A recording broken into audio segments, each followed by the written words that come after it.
অনেক দিন হয়ে গেল, ভালো মন্দ কিছু খাই নাই। যাই আজকে শ্বশুর বাড়িই যাই। শ্বশুর বাড়ি গেলে ভালো মন্দ কিছু খাওয়াও হবে, আবার অল্প ঘোরাও হবে। কি গো, তুমি একা একা মুখের ভিতর কি বকবক করছো? না রে, আমি বসে বসে একটা কথা ভাবছিলাম। কি ভাবছিলে? ভাবছিলাম অনেক দিন হলো শ্বশুর বাড়ি যাই নাই, আজকে অল্প শ্বশুর বাড়ি থেকে ঘুরে আসি।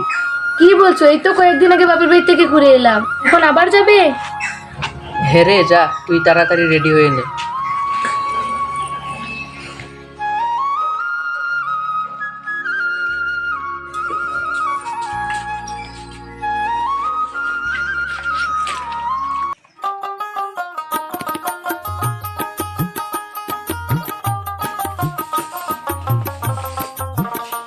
মা, কি করছো?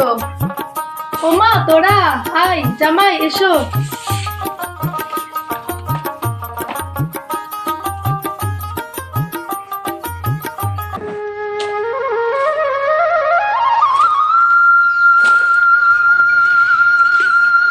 বাবা, ও বাবা।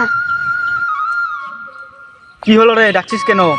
মা ডাকছে, জামাইবাবু এসেছে, বাজারে যেতে হবে। এই জামাইয়ের কি কোনো কাজ ধান্দা নেই? কয়দিন পরে পরে খালি এই শ্বশুর বাড়ি চলে আসে। দাঁড়া, আজকে ওকে একটা উচিত শিক্ষা দিতে হবে। ও বাবা, কি বলছো? না কিছু না, এইভাবে শুনতো।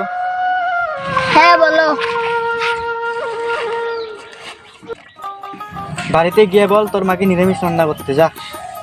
বাকিটা তুই কিছু বুঝতে পারলি? হ্যাঁ, আমি ভালো মতো বুঝতে পেরেছি। এলাম তো শ্বশুর বাড়ি, ভাবছি দুপুরে খাওয়া দাওয়াটা কি দিয়ে হবে। যাই শালাবাবুকে গিয়ে জিজ্ঞেস করি। এ ভাই, হ্যাঁ বলেন। এই রান্নাঘরে আজকে কি রান্না হচ্ছে গো? নিরামিষ। কেন? আমাদের আত্মীয় একজন মারা গেছে, এখন আমাদের নিরামিষ খেতে হবে। ও তাই? তাহলে আর এখানে থেকে লাভ নাই, যাই বাড়িই চলে যাই। বাড়ি গিয়ে পুকুর থেকে মাছ মেরে খাবো। এই শুনছিস? হ্যাঁ বলো। বলছি কি, চল চল বাড়ি চল। কি বলছো? এখানে এলে এখানে চলে যাবে? হ্যাঁ, বাড়িতে অনেক কাজ আছে, এখানে আর থাকা যাবে না, চল চল।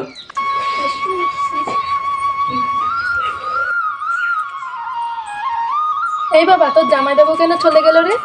আমি জামাইবাবুকে বলছিলাম আজকে আমাদের নিরামিষ। তাই চলে গেল? হ্যাঁ রে, আমি জানি।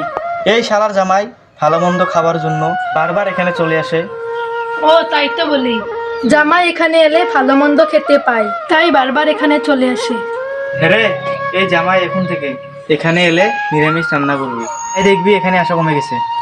তাই তো বলি, যেমন জামাই তেমন তার শ্বশুর।